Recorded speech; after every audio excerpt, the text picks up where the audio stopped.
Hey everybody, Aaron Counts, Sage Dynamics. This week's questions answered video, what's on your bookshelf? This question's been asked repeatedly, usually because one of the places I film in my house is right in front of one of my bookshelves, just because it's got pretty decent lighting, all things considered. So it wasn't intentional, but what it is. But I'm a reader, I enjoy reading, and because the bookshelf's been featured, people have asked, hey, what do you read, what's on the bookshelf? Besides just general recommendations, sometimes people email me or ask me on Instagram or whatever. I've been ignoring you guys that have asked. I was just trying to think of a way to do it to where it wouldn't turn into a 5th grade book report. And there's also the issue of which books do I talk about first, because it's more than a couple. So I figured I'd make the first and probably what's going to be a series of videos on recommended reading. So first book up, Inside the Criminal Mind by Dr. Stanton Same Now. This is actually an older book. It was published decades ago, but it has an updated version that's out now, but the information in it is priceless. The updated information makes it even more priceless. When we talk about self-defense, we're generally discussing criminals, correct? Felonious individuals with nefarious intent. The problem that we sometimes run into, and I see this time and time again online, is we can underestimate the intelligence or the motivation of our opponent. And sometimes understanding maybe inside the criminal mind can help you get a better insight into the kind of person that you're potentially going to be dealing with and how their mind works versus how yours works. There are some stark differences between the unreasonable behavior of a felon and the reasonable behavior of someone who's just trying to defend themselves. So Inside the Criminal Mind is a really good, succinct, it's not super thick, but it's got a wealth of information that's going to send you down a rabbit hole of future reading. Next book is Peak by Anders Ericsson. I can't say enough good things about this book. This is actually a recent edition. I'd heard about it, just picked it up and read it.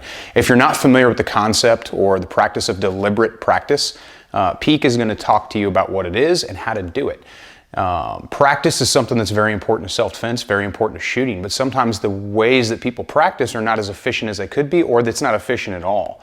I've talked to people before where they're working on, let's say, for example, a 1.5 second draw stroke, 2 rounds on target from concealment. And they'll get it occasionally, but they can't do it consistently because they're hitting some kind of performance wall. But when you ask them what they did to correct the mistakes they made in the times that they didn't get it, they don't always necessarily know specifically what slowed them down or specifically what hurt their accuracy. I see it in classes. Guys will mess up their draw stroke just a little bit and they'll end up throwing rounds wider than they'd want to because of that, because they're trying to make up time that they feel like they lost. Peak is a great book that takes you inside how to break down your practice procedures. Even though it wasn't written for those of us in the firearm world, because there are metrics in our performance, it can be easily adapted to what we do. David and Goliath by Malcolm Gladwell. I like everything Malcolm Gladwell writes, which apparently is a problem for some people. I guess there's some kind of cult-ish feel to the way that he writes for some people, so I don't really understand that aspect of it. All I know is David and Goliath is a great book. What he does, or what he lays out in this book, is looking at how sometimes your disadvantages are actually not as disadvantageous as you may believe. Obviously, with the title, we go back to one of the more allegorical stories of David versus Goliath and how David was successful even though all the odds were against him. But one of the coolest things about this book is it actually provides a great forensic accounting of the actual battle based on historical evidence of David versus Goliath, and why David wasn't such the underdog that maybe he was made out to be, or maybe on the surface it appears to be. And that speaks to a lot of the things that we encounter with thinking about the way that we're going to approach life, but more importantly, the way that we're going to approach shooting. So just because you have what may appear to be an advantage, it may actually act as a disadvantage. And I know that seems kind of counterintuitive, which is why it's really important you read the book if you're interested in the topic. I can't really explain it in a very specific or succinct way other than to say that this will give you a new way of thinking through some of your methodologies, procedures, or just the way that you approach not just shooting, but life in general. Thinking Fast and Thinking Slow by Daniel Kahneman. I hope I'm pronouncing that right. Anyway, probably what I would consider to be one of the most paramount treatises on the way that our minds work and the way that we process information based on cultural, historical, situational, or environmental biases. How we can be primed by marketing to influence the decisions that we make, gun bunnies, and how effective those marketing techniques may or may not be, gun bunnies.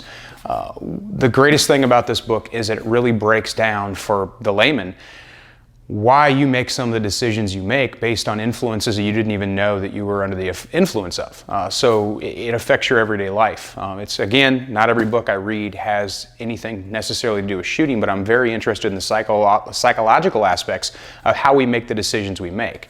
My main goal when it comes to the psychological side of things is trying to find ways to, one, teach better, two, communicate better, which is part of teaching better, and three, help people process situations to avoid the need to use their firearm if possible. While again, this book is not written for us, it's not written for self-defense shooters, it does give you a pretty good insight into how to process things a little bit differently, or how to approach situations or think about situations differently, so you may be able to avoid some of those things. Just breaking down the context or the structure of a conversation with an unknown individual, this book gives you a lot of tips to understand what people are attempting to do or trying to say based on the way that they speak to you or based on the situation, body language, things of that nature. Practical Aspects of Interview and Interrogation by Wicklander and Zalowski. WZ is one of the two most popular interrogation teaching programs out there, the other one being the Reed method. Both are very popular in law enforcement, Reed a little bit more so. This one's more, I guess, structured for loss prevention, corporate world, things like that. The great thing about it is it's completely non-confrontational and allows you to elicit information from someone who wouldn't otherwise give you that information if you were in confrontational, or confrontational is just going to take longer. Why is that useful? Well, I kind of just told you. It allows you to get information that someone otherwise might not want to give you, or it allows you to negotiate from a better position once you gain information that they might not even realize that they gave you. Interrogation and interview are very, very perishable skills, so the more you interact with the public and the more you interact with people, or the people that you have to practice on, the better.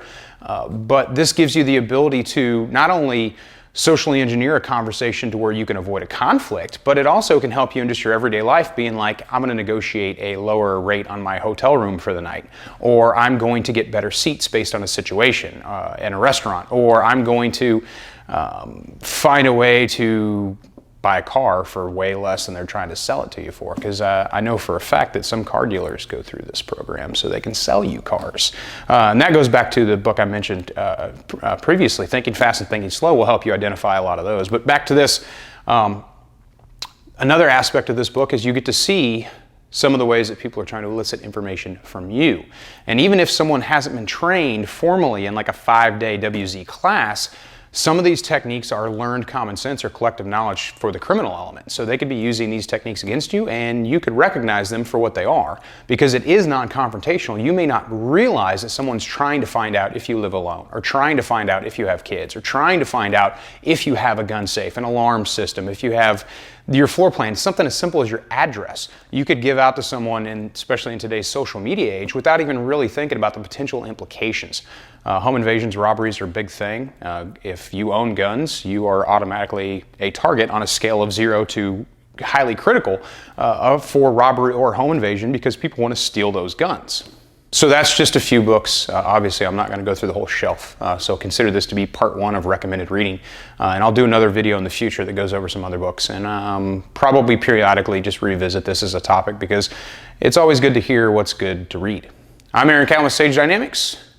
Read accordingly.